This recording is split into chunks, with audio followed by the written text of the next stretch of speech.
Hello, good morning mga kakumpang. Nandito na naman kami sa Pantalan mga kumpang.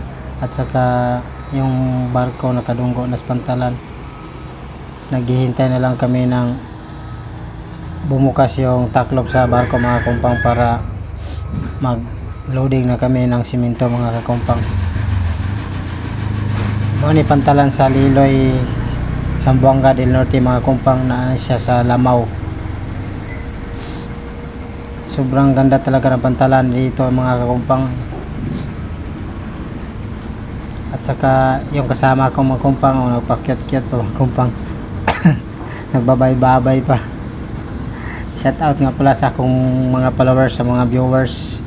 Salamat sa inyong suporta sa akin. Sana hindi kayo magsasawa magsuporta sa akin. At saka binuksan na nila yung taklob sa barko mga kumpang para makasugod na mag-loading mga kakumpang. Ang laki talaga ng barko mga kumpang kasi dalawa yung crane niya mga kakumpang.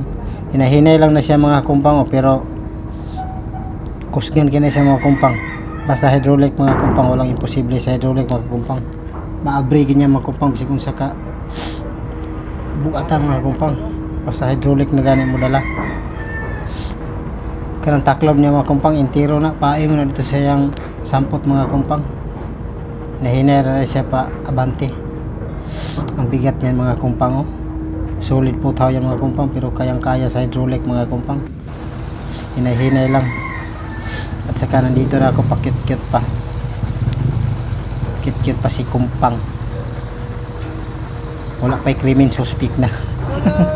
Yung kasama ko mga kumpang, nandiyan sa likod ko. Muna mong chief mechanic. Hoy kumpang, pa cute-cute pa kaya. Saka malapit nang mabuksan mga kumpang, magsugod na may loading pag mabuksan na lahat yung taklob sa barko mga kumpang.